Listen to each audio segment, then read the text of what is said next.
Por muchos amado y por otros odiado, un hombre que le hizo demasiado daño a millones de personas, el dictador Fidel Castro subió a la presidencia y es la segunda persona en permanecer durante más tiempo en el poder, esto solo después de la reina Isabel II. Estuvo 49 años en el poder en el que destruyó personas acabando con familias enteras en la hermosa isla de Cuba. Su gobierno fue desastroso. La verdad es que nada bueno puede provenir de una persona como Fidel, pero esto, como en casi todas las personas en el desarrollo de su vida muestran esas actitudes tan reprochables, surgieron a causa de una infancia o juventud lastimada. Fidel Castro fue un hijo ilegítimo, despreciado y rechazado por su padre hasta los 17 años de edad, cuando por fin decidió darle su apellido. Ahí sí le dio educación privada y al terminar el bachillerato estudió Derecho en la Universidad de La Habana, graduándose en 1950 como licenciado en Derecho. Sus ideas socialistas le llevaron a incursionar en la política desde su juventud. Es por eso que a sus 33 años recibe el poder en Cuba, después de la dictadura de Fulgencio Batista, otro retrógrada, abusivo y opresor, quien en su mandato retomó la pena de muerte, empobreció el país y tuvo nexos con los líderes del conflicto armado, pero nada comparado a lo que hizo Castro. En nombre de los enfermos que no tienen medicinas, hablo en nombre de aquellos a los que se les ha negado el derecho a la vida y la dignidad humana. Unos países poseen, en fin, abundantes recursos, otros no poseen nada. ¿Cuál es el destino de estos? Morirse de hambre, ser eternamente pobres. ¿Para qué sirve entonces?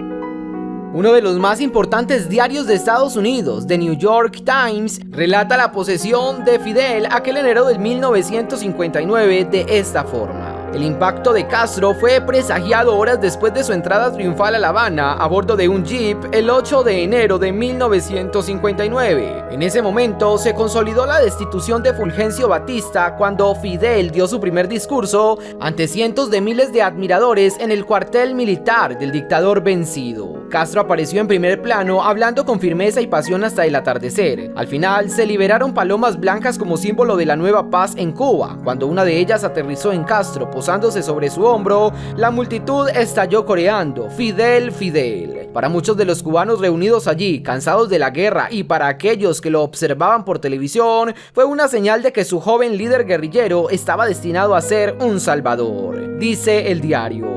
Fidel Castro fue reconocido presidente, pero aquellos que celebraban su triunfo aquel día, muchos de ellos se lamentaron después. A tan solo 4 meses de su nombramiento, en abril de 1959, visitó Estados Unidos e hizo muchos amigos allí, pero a su regreso a Cuba, empezó a nacionalizar intereses petroleros y azucareros norteamericanos y se alió con el bloque soviético, cuyas características principales son el socialismo y el comunismo. Fidel había llegado para hacer el cambio, para transformar la economía y para tener un gran mandato revolucionario. El que Castro haya tomado la decisión de aliarse con los soviéticos lo puso en la mira de la CIA, quienes a partir de ese momento pidieron su cabeza.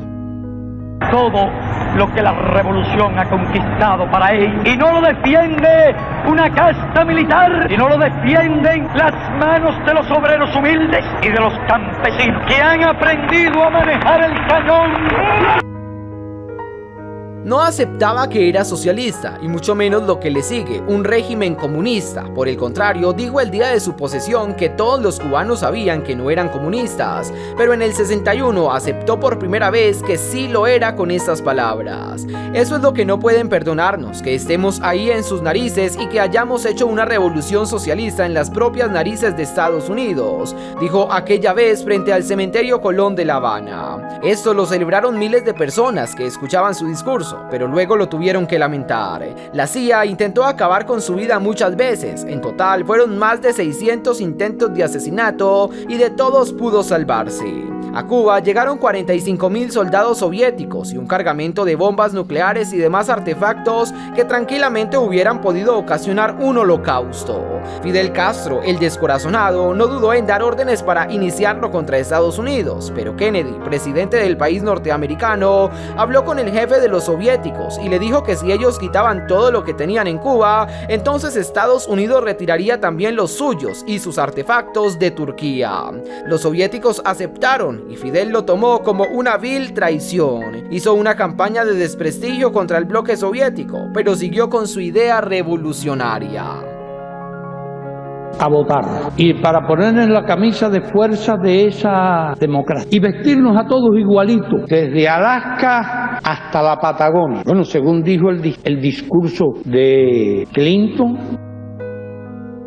En el año 1966, Fidel Castro cumple 40 años de vida y 7 de estar en el poder y quiere exportar su revolución a Suramérica. Su blanco era Bolivia, porque tiene fronteras con 5 países suramericanos. En Bolivia se encuentra su amigo el Che Guevara y es capturado y ejecutado por orden de la CIA. Dicen que Fidel no hizo nada para evitarlo porque el Che tenía más carisma que el mismo Castro y más decisión a la hora de gobernar, entonces tenía miedo de que Guevara lo superara. Fidel Castro empezó a invertir y enviar militares a otros países para hacer una revolución comunista, pero la economía de Cuba empezó a menguar y a menguar. Las personas intentaban huir del país en lanchas, en barcos, pero no podían. Muchos lo lograron, pero otros lamentablemente murieron en el intento. Saltándonos múltiples cosas en esta historia que tomaría mucho tiempo de estudio, redacción y comunicación, Cuba pasó de ser uno de los países potencialmente ricos en América Latina a ser uno de los más pobres, y esta pobreza tuvo que empezar a ser solventada por el cáncer de la sociedad colombiana, el narcotráfico. Y digo colombiana porque fue el mismo Pablo Emilio Escobar Gaviria el que hizo nexos con Cuba, en cabeza de Fidel Castro y Raúl Castro, para exportar directamente desde el país suramericano que se estaba hundiendo en el sicariato y el tráfico de estas sustancias a Cuba. Estos tratos se hicieron y según Popeye, integrante del círculo más cercano del cartel de Medellín a Pablo, quedaron 20.000 kilogramos de coca enterrados en Cuba y se hacían entregas que un tal Cocodrilo llevaba personalmente y recibía el dinero de manos del hermano de Fidel, Raúl Castro. Es más, según Popeye y un ex escolta personal de Fidel Castro, el mismísimo Nobel de Literatura, Gabriel García Márquez, servía de intermediario entre Fidel y Pablo Escobar. Ese patrimonio, nosotros que lo conocimos tan de cerca, podemos ser en grado considerable herederos suyos. El país no tenía el dinero necesario para solventar los gastos del presidente, así que con la exportación del polvo de Colombia a Cuba y de Cuba a los Estados Unidos se ayudaron demasiado. En el año 2006 y después de un pésimo gobierno y la destrucción total de la economía en Cuba, Fidel Castro transfirió el poder de forma interina a su hermano Raúl Castro, lo que denominaron como la prolongación del comunismo, que hasta hoy sigue vigente, ya no por Raúl, sino por otro presidente que es de la misma línea socialista y comunista.